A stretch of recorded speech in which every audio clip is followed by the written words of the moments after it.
ஓம் ஸ்ரீராம ராம ராமேதி ரமே ராமே மனோரமே சகசிரநாம தத்துல்யம் ஸ்ரீராம நாம வராணனே. உலகம் யாவையும் தாமுழா வாக்கலும் நிலைபெறுத்தலும் நீக்கலும் நீங்களா அழகிலா விளையாட்டுடையார் அவர் தலைவர் அன்னவர் சரண் நாங்களே. எத்திர எத்திர ரகுநாத கீர்த்தனம் தத்திர தத்திர கிருத்தமாஸ்தகாஞ்சலிம் வாஷ்பவாரி பரிபூர்ணலோச்சனம் மாருதிம் நமது ராட்சசாந்தகம். அஞ்சிலே ஒன்று பெற்றான் அஞ்சிலே ஒன்றை தாவி அஞ்சிலே ஒன்று ஆறாக ஆரியர்க்காக ஏகி அஞ்சிலே ஒன்று பெற்ற அணங்கை கண்டு அயலாரூரில் அஞ்சிலே ஒன்றை வைத்தான் அவன் எம்மை அழித்துக் காப்பான். இன்னைக்கு நம்ம கம்பராமாயணத்துல பாலகாண்டத்துல மிதிலை காட்சி படலத்துல 103வது பாடல் பார்க்க போறோம். விட்டனன் படையை வேந்தன் விண்ணுள்ளோர் உலகையெல்லாம் சுட்டனன் என்ன அஞ்சித் துளங்கினர் முனியும் தோன்றி கிட்டிய படையை உண்டு கிளர்ந்தனன் கிளரும் மேனி முட்டவெம் பொறிகள் சிந்த பொறுபடை முரணது இற்றே. இதுதான் பாட்டு. இப்ப நம்ம பதம் பிரிச்சு பொருள் பார்க்கலாம். வேந்தன் படையை விட்டனன், விஸ்வாமித்ரன் அந்த படையை வசிஷ்டன் மேல் ஏவினான். விண்ணுள்ளோர் அதனை கண்ட தேவர்கள் இப்படையால் உலகையெல்லாம் சுட்டனன் என்ன, எல்லா உலகையும் எரித்தவன் இவன் என்று அஞ்சித் துளங்கினர், பயந்து நடுங்கினார்கள். ஆயினும் முனியும் வசிஷ்ட முனிவனும் தோன்றி எதிரில் வந்து கிட்டிய படையை நெருங்கிய அந்த ருத்ரப்படையை உண்டு தானே உட்கொண்டு கிளரும் மேனி அந்த நெருப்பால் பொலிகின்ற முட்டவெம் பொறிகள் தன் உடம்பிலிருந்து வெப்பமான நெருப்பு பொறிகள் சிந்த வெளிப்பட கிளர்ந்தனன். தன்னை தாக்கிய அப்படையின் வலிமை அழியுமாறு செய்து அந்த ஆற்றலால் பொலிவுற்று நின்றான். பொறுபடை முரணிது போர் செய்து அழிப்பதற்குரிய ருத்ரப்படையின் அவ்வலிமை இற்று வசிஷ்டனிடம் இப்படி ஆயிற்று. இப்ப நம்ம இந்த பாட்டுல இருக்கக்கூடிய நயங்களை பார்க்கலாம். அதாவது விஸ்வாமித்திரனுக்கும் வசிஷ்டனுக்கும் நடுவே போர் நடந்தது. அதுல இந்த தண்டத்தை, அவருடைய பிரம்ம தண்டத்தை அவர் முனிவன் வைத்தார். அது எல்லாமே எதுவுமே ஒன்னும் செய்ய முடியாதபடிக்கு ஆயிடுச்சு அப்படின்னு போன பாட்டுல பார்த்தோம்ல.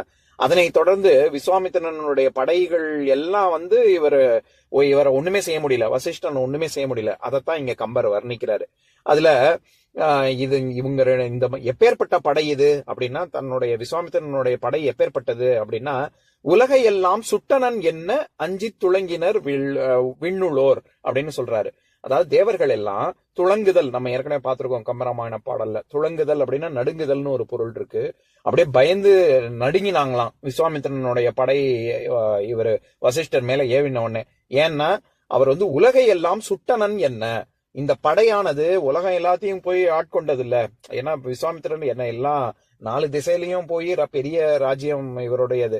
அதனால அப்பேற்பட்ட படையை பார்த்தது அப்படிங்கிறதுக்கு உலகத்தையே சுற்றும் அப்படின்னு சொல்லி சுடப்போகுது அப்படின்னு. ஆனா சொல்லும் பொழுது எப்படி சொல்றாரு கம்பர், உலகையெல்லாம் சுட்டனன் அப்படின்னு. சுட்டனன்னா ஏற்கனவே சுட்டுட்டாரு அப்படின்னு அர்த்தம். இனிமே அப்படிலாம் இல்ல, இனிமேதான் சுடப்போகுது அப்படின்னு. இது வந்து தெளிவு குறித்த கால வழுவமைதி. அதுக்கு நம்ம வழுவமைதி, வழுனா என்ன, அதுக்கு அமைதி சொல்வது, வழுநிலை வழாநிலை, அதுவும் நம்ம ஏற்கனவே பார்த்திருக்கோம். இருந்தாலும் இந்த கால வழுவமைதிக்கு குறித்து மட்டும் இப்ப பார்க்கலாம். அதாவது பொதுவாக அந்தந்த காலத்துக்கு ஏற்ற மாதிரி நம்ம என்ன 3 காலங்கள், நம்ம நன்னூல் நூற்பா 382வது நூற்பா, இறப்பு எதிர்வு நிகழ்வென காலம் ஒன்றே அப்படின்னு, இறந்த காலம் எதிர்காலம் நிகழ்காலம் அப்படின்னு 3 காலங்கள் இருக்குல்ல. அந்த காலங்களுக்கு ஏற்ப வினை முற்று வந்து அந்த காலத்துக்கு ஏற்றதா இருக்கணும். இப்ப உதாரணத்துக்கு நேற்று சாப்பிட்டான், இப்பொழுது சாப்பிடுகிறான், நாளை சாப்பிடுவான் அப்படின்னு, சாப்பிடுதல் அப்படிங்கிறது சாப்பிடுவான், சாப்பிடுகிறான், சாப்பிட்டான் அப்படின்னு மாறுது இல்ல, எதிர்காலம் நிகழ்காலம் இறந்த காலத்துக்கு ஏற்ற மாதிரி. ஆனா நம்ம காலம் வழுநிலைன்னு ஒண்ணு இருக்கு, தப்பா நம்ம சொல்லுவோம். ஆனா நம்ம பேச்சு வழக்கில் அப்படி சொல்றோம், எழுதும் பொழுதும் நம்ம அப்படி எழுதுவோம். இப்போதான் சாப்பிட்டான் அப்படின்னு சொன்னா இப்ப சாப்பிட்டுக்கிட்டு இருக்கான்னு தானே சொல்லணும், சாப்பிடுகிறான்னு சொல்லணும். ஆனா இப்ப சாப்பிட்டான் அப்படின்னு சொல்லுவோம். அதே மாதிரி நாளைக்கு சாப்பிட்றேன்னு சொன்னா அப்படின்னா நாளைக்கு சாப்பிடுகிறேன் என்று சொன்னான் அப்படின்னு சொல்லக்கூடாது, நாளை சாப்பிடுவேன் என்று சொன்னான் அப்படின்னு தானே வரணும். ஆனா நம்ம எப்படி சொல்றோம், நாளைக்கு சாப்பிடுகிறான், இப்போ சாப்பிட்டான் அப்படின்னு. அந்த மாதிரி காலம் வழுனாலே பிழைன்னு அர்த்தம். அந்த மாதிரி நம்ம பிழையோட சொல்றோம். ஆனா அதுக்கு ஒரு அமைதி சொல்லுவாங்க. அந்த மாதிரி வர்றது நம்ம இது ஏற்கனவே நாம பலமுறை இதை பார்த்திருக்கோம். அதாவது என்னன்னா, 4 விஷயங்களுக்கு அந்த அமைதி சொல்லுவாங்க. அதாவது பரவாயில்ல, இந்த தப்பு, இந்த மாதிரி தப்பா காலம் வழு இருக்கலாம் அப்படின்னு சொல்றதுதான் வழு அமைதி. அந்த மாதிரி 4 விஷயங்கள் இருக்கு. ஒண்ணு, விரைவு பற்றி வருவது. நம்ம யாராவது பெரியவங்க கூப்பிடுறாங்க நம்மள அப்படின்னா அவங்கள காக்க வைக்க கூடாதுன்னா இதோ வந்துட்டேன் அப்படின்னு சொல்றோம். இதோ வந்துட்டேன்னா இதோ வந்துட்டு இருக்கேன் அப்படின்னு தானே சொல்லணும். இதோ வந்து கொண்டிருக்கிறேன், இதோ வந்துட்டு இருக்கேன் அப்படின்னு தானே சொல்லணும். ஆனா வந்துட்டேன், இதோ வந்துட்டேன்ப்பா அப்படின்னு சொல்றோம். வந்துட்டேன்னா நம்ம ஏற்கனவே அங்க போயிட்டோமா? இல்ல, அது விரைவு பற்றி, நான் உடனேயே வருவேன் அங்க அப்படிங்கிறது குறித்து நம்ம காலம் மாத்தி சொல்லி இதோ வந்துட்டேன் அப்படின்னு சொல்றோம். இந்த விரைவு பற்றி வருவது நான் எப்பவும் சொல்ற உதாரணம் தான். அதாவது திருக்குறள்ல கடவுள் வாழ்த்துல 3வது குறள், மலர்மிசை ஏகினான் மானடி சேர்ந்தார் நிலமிசை நீடு வாழ்வார். அதுக்கு பரிமேல் அழகரோட உரையில மலர்மிசை ஏகுவான் அப்படின்னு தான் இருக்கணும். ஆனா ஏகினான் அப்படின்னு ஏன் இருக்கு அப்படின்னா, நம்ம பங்குக்கு நம்ம தாமதப்படுத்துவோம். ஆனா கடவுள் வேண்டின அடுத்த நொடியே, அந்த நொடியே வந்து விடுவான் நம்மளுடைய இதயத்துக்குள் அப்படிங்கிறதுக்கு விரைவு பற்றி சொல்லணுங்கிறதுனாலதான் மலர்மிசை ஏகுவான் அப்படின்னு வராம திருவள்ளுவர் மலர்மிசை ஏகினான் அப்படின்னு சொல்லியிருப்பாரு. அப்படின்னு அது விரைவு பற்றி வரக்கூடிய வழுவமைதி, இந்த வந்துட்டேன் அப்படின்னு சொல்ற மாதிரி. அடுத்தது உறுதி பற்றி வருவது. அது நாளைக்கு நான் சென்னைக்கு போறேன் அப்படின்னு சொன்னா, நாளைக்கு நான் சென்னைக்கு போவேன்னு தான் சொல்லணும். ஆனா நம்ம என்ன சொல்றோம்? நாளைக்கு நான் சென்னைக்கு போறேன் அப்படின்னு சொல்றோம். போறேன்னா நான் உறுதியா சென்னைக்கு போறேன் அப்படின்னு. அங்க உறுதி பற்றி வருவது 2வது வழுவமைதி. 3வது எதிர்கால பயனிலை கொண்டு முடிவது. அதாவது சின்ன வயசுல நாங்க இங்கதான் விளையாடுவோம் அப்படின்னு ஏதாவது ஒரு மைதானத்தை பார்த்து சொன்னோம்னா, சின்ன வயசுல நாங்க இங்கதான் விளையாடினோம்னு சொல்லணும். ஆனா நம்ம என்ன சொல்லுவோம்? சின்ன வயசுல இங்கதான் விளையாடுவோம் அப்படின்னு சொல்றோம். விளையாடுவோம்னா இனிமேதான் விளையாட போறோம்னு அர்த்தம். ஆனா சின்ன வயசுனா ஏற்கனவே முடிஞ்சது இல்ல. அது மாதிரி எதிர்கால பயனிலை கொண்டு முடிவது. இறந்த காலம் எதிர்கால பயனிலை கொண்டு முடிவது. அது 3வது. 4வது வழக்கமா நடக்கக்கூடிய விஷயம். நேத்தும் நடந்தது, இன்னைக்கும் நடக்குது, நாளைக்கும் நடக்கும் அப்படிங்கிற விஷயம். சூரியன் உதிக்கும் திசை கிழக்கு அப்படின்னு சொன்னா, அப்ப நேத்து உதிச்ச திசை வேற திசையா என்ன?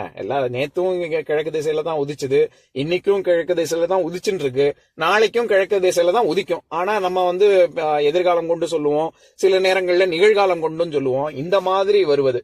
இந்த மாதிரியாக 4 வழுவமைதி இருக்கு. இந்த இடத்துல கால வழுவமைதி தெளிவு குறித்து வரக்கூடியது. நம்ம உறுதி குறித்து வருது அப்படின்னு 2வது பார்த்தோம்ல, 2வது வகை, அந்த வகையை சேர்ந்தது. ஐயோ விஸ்வாமித்திரனுடைய படை எப்பேற்பட்டதுன்னா உலகையே எரிச்சிடுமே அப்படின்னு சொல்லி, நிச்சயமா இது உலகை அழிக்கக்கூடிய ஒரு அப்பேற்பட்ட படை அப்படின்னு தெளிவு குறித்து வர்றது. அதனாலதான் இங்க உலகை எல்லாம் சுட்டனன் அப்படின்னு வருது. சுட்டனன்னா ஏற்கனவே சுட்டுட்டாங்க அப்படின்னு எதிர்காலத்துல இறந்த காலத்துல வருது. அப்பேற்பட்ட படையை வசிஷ்டர் எந்த ஒரு சலனமும் இல்லாம அவர் அதை எதிர்கொள்றாரு. அதுதான் கிட்டிய படையை உண்டு அப்படின்னு சொல்றாரு கம்பர். நம்ம கிட்டக்க வந்துட்டாங்க அப்படின்னு சொல்றோம்ல, கிட்டுதல் அப்படின்னாலே நெருங்குதல்னு அர்த்தம். அப்ப கிட்டிய படையை அப்படின்னா நெருங்கிய அந்த படையை உண்டு. உண்டுன்னா இந்த இடத்துல சாப்பிட்டுன்னு அர்த்தம் பண்ணக்கூடாது. அதை எதிர்கொண்டு கிளறும் மேனி, ரொம்ப அப்படி கிளர்ந்து அதுல இருந்து அவருடைய உடம்புல இருந்து பொறிகள், வெம்பொறிகள் பறக்குது. அப்பேற்பட்டதாக இருந்து அவருடைய வலிமைக்கு நிகராக இந்த படை முழுவதுமாக சின்னாபின்னம் ஆனது. பொறுபடை முரணது இற்று அப்படின்னா எல்லாமே அந்த வலிமை, இவருடைய வலிமைக்கு, தவ வலிமைக்கு நிகராக அந்த படைகள் ஒண்ணும் இல்லாம ஆனது அப்படின்னு சொல்றாரு. இப்ப நான் பாட்டை இன்னொரு தடவை படிக்கிறேன், கேளுங்க. விட்டனன் படையை வெந்தன் விண்ணுளோர் உலகையெல்லாம் சுட்டனன் என்ன அஞ்சித் துளங்கினர், முனியும் தோன்றி கிட்டிய படையை உண்டு கிளர்ந்தனன், கிளறும் மேனி முட்டவெம் பொறிகள் சிந்த பொறுபடை முரணது இற்றே. இன்னொரு நாள் இன்னொரு பாட்டு பார்க்கலாம். ஓம் சாந்தாகாரம் புஜகசயனம் பத்மநாபம் சுரேஷம் விஸ்வாதாரம் ககனசத்ரசம் மேகவர்ணம் சுபாங்கம் லக்ஷ்மீகாந்தம் கமலநயனம் யோகி ஹிருத்யானகம்யம் வந்தே விஷ்ணும் பவபயஹரம் சர்வலோகைகநாதம். உம்பரோடு இம்பர்காரும் உலகம் ஓர் ஏழும் ஏழும் எம்பெருமான் என்று ஏத்தி இறைஞ்சி நின்று ஏவல் செய்ய தம்பியரோனும் தானும் தருமமும் தரணி காத்தான் அம்பரத்து அனந்தர் நீங்கி அயோத்தியில் வந்த வள்ளல். ஓம் பூர்ணமதః பூர்ணமிதம் பூர்ணாத் பூர்ணமுதஸ்யதே பூர்ணஸ்ய பூர்ணமாதாய பூர்ணமேவாவசிஷ்யதே. ஓம் சாந்தி சாந்தி சாந்திஹி. ஓம் சர்வேஷாம் ஸ்வஸ்திர்பவது சர்வேஷாம் சாந்திர்பவது சர்வேஷாம் பூர்ணம் பவது சர்வேஷாம் மங்களம் பவது. ஓம் சாந்தி சாந்தி சாந்திஹி. ஓம் சர்வே பவந்து சுகினஹ சர்வே சந்து நிராமயாஹ சர்வே பத்ராணி பஷ்யந்து மா கஷ்சித் துக்கபாக் பவேத். ஓம் சாந்தி சாந்தி சாந்திஹி.